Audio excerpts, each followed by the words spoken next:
ఇది ఒక అశుభ లగ్నం కథ. నవంబర్ 7, 2021 అర్ధరాత్రి దాటిన తర్వాత 1 గంటకు బెంగుళూరులోని మదనయ్యకనహళ్లి పోలీస్ స్టేషన్కు నేత్ర అనే 38 ఏళ్ల యువతి వచ్చింది. అర్ధరాత్రి దాటిన తర్వాత ఒక మహిళ కూల్గా టెన్షన్ లేకుండా రావడం చూసి పోలీసులు షాక్ అయ్యారు. ఖరీదైన కారును స్టేషన్ ముందు పార్క్ చేసి హీరోయిన్లా వస్తోంది. ఏదైనా పెద్ద నేరం జరిగి ఉంటుందేమో అనుకున్నారు. ఆమె రాగానే కూర్చోబెట్టి ఏం జరిగింది అని అడిగారు పోలీసులు. నా పేరు నేత్ర, నేను హరోకెతనహళ్లిలో ఉంటున్నాను. నా భర్త పలార్ స్వామి అలియా స్వామి రాజ్, అతనిని నేను హత్య చేశాను అని చెప్పింది. పోలీసులు ఒక్కసారిగా షాక్ అయ్యారు. ఎందుకంటే ఒంటిపై మేకప్ చెదిరిపోలేదు, కళ్ళు చెదిరే ఖరీదైన చీర కట్టుకుని ఉంది. అందంగా ఉన్న ఆ మహిళ హత్య చేసి వచ్చిందని చెప్పగానే అడ్రస్ రాసుకున్న ఎస్ఐ ఆమెను స్టేషన్లోనే కూర్చోబెట్టి లొకేషన్కి వెళ్ళిపోయాడు. నిజంగా నేత్ర చెప్పిన అడ్రస్లో స్వామిరాజ్ చనిపోయి ఉన్నాడు. అతని బాడీ దగ్గర తండ్రి బసవరాజు కూర్చొని ఏడుస్తున్నాడు.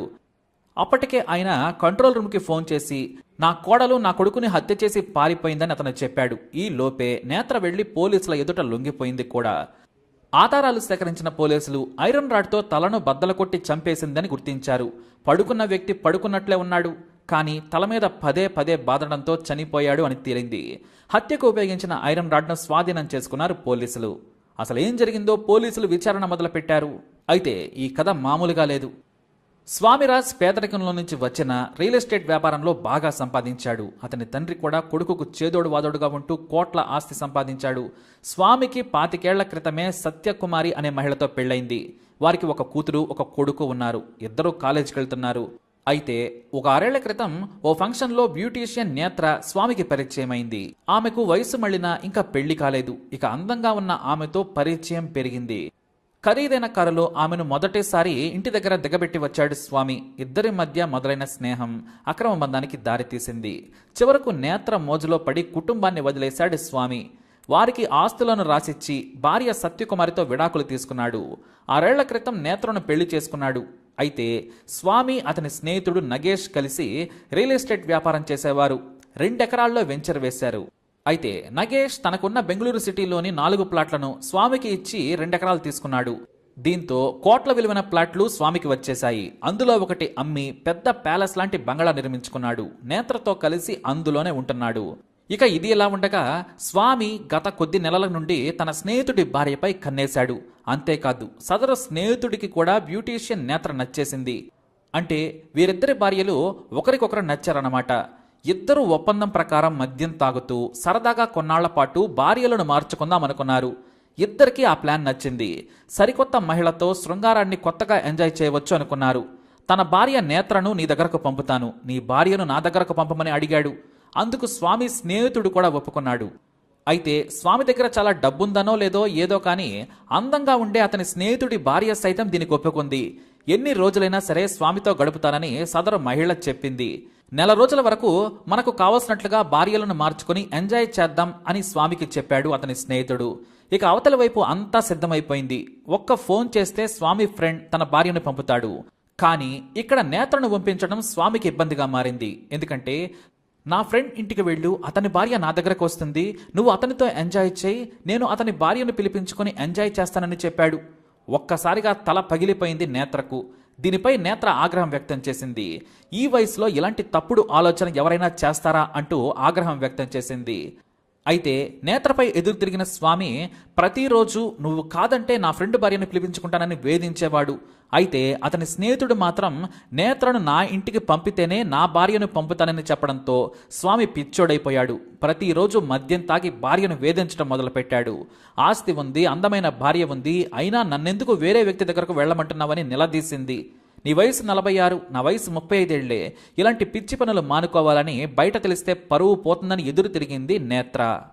దాదాపు 6 నెలలుగా వేధించడంతో పాటు తన ముందే స్నేహితుడితో వెకిలిగా మాట్లాడటంతో తట్టుకోలేకపోయింది నేత్ర. రాత్రి 10 గంటల సమయంలో నేత్ర స్వామి మధ్య ఇదే విషయంపై గొడవ జరిగింది. ఇక రాత్రిపూట మద్యం తాగి పడుకున్న తర్వాత 12 గంటల 30 నిమిషాలకు బెడ్పై గాఢ నిద్రలో ఉన్న స్వామి తలపై పలుమార్లు ఐరన్ రాడ్తో బాది చంపింది నేత్ర. అదే సమయంలో స్వామి తండ్రి బసవరాజు రావడం చూసి ఐరన్ రాడ్ను పక్కన పడేసి బయటికెళ్లిపోయింది. ఆ తర్వాత కారు తీసుకుని పోలీస్ స్టేషన్కు సరాసరి వెళ్లి లొంగిపోయింది నేత్ర. ఇది అక్కడ వరకు జరిగిన అసలు కథ. ఇక ఆ తర్వాత ఎవరి వర్షన్ వారిది. బసవరాజ్ వర్షన్ అంటే స్వామి తండ్రి యొక్క వర్షన్ ఎలా ఉందంటే, నా కోడలి ప్రవర్తన నాకు అనుమానంగా ఉంది. ఈ మధ్యకాలంలో కోట్ల విలువైన భూములు నా కొడుకుకు దక్కాయి. ఇప్పుడు కట్టుకున్న కొత్త ఇల్లుతో పాటు మరో 3 ప్లాట్లను కూడా తన పేరు మీద రిజిస్ట్రేషన్ చేయమని వేధిస్తోంది. తన కొడుకు చేయనని చెప్పాడు.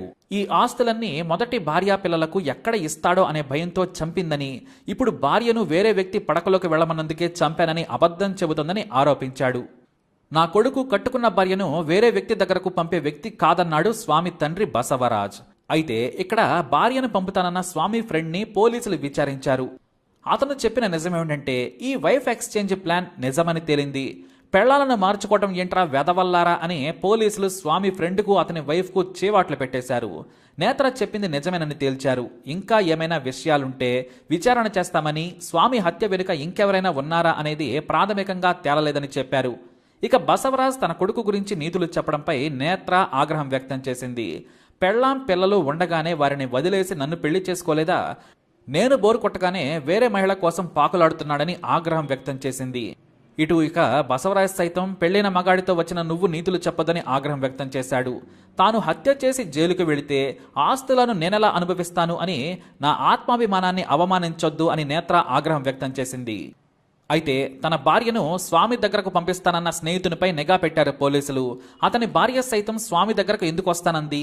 ఏ భార్య అయినా పరాయి పురుషుడి దగ్గరకు వెళ్తానని చెప్పదు, కానీ ఎందుకు వెళ్తానని చెప్పిందనే దానిపై విచారణ సాగుతోంది. భార్యలను మార్చుకుని ఎంజాయ్ చేద్దామనుకున్న ఇద్దరు స్నేహితుల కథ ఇది కర్ణాటక సోషల్ మీడియాలో వైరల్గా మారిపోయింది. ఇక ఇదిలా ఉంటే స్వామి మొదటి భార్య సైతం ఆస్తి కోసమే నేత్ర హత్య చేసింది అని కేసు పెట్టింది. పోలీసులు అన్ని యాంగిల్స్ లో ఈ కేసును విచారిస్తున్నారు. మొత్తానికి ఇక్కడ దరిద్రమైన విషయం ఏమిటంటే, ఇద్దరు భార్యలను మార్చుకొని శృంగారం అనుభవించటం. స్వామికి పుట్టిన ఈ బుద్ధి వల్లే అతడు ఇప్పుడు లేకుండా పోయాడు. మరి నేత్ర చేసిన దానిపై మీ అభిప్రాయం ఏంటి? మీ కమెంట్ తప్పనిసరిగా చేయండి. అలాగే ఇలాంటి ఇన్ఫర్మేషన్స్ కోసం ఈ వీడియోని లైక్ చేయండి, షేర్ చేయండి, మా ఛానల్ని సబ్స్క్రైబ్ చేసుకోండి.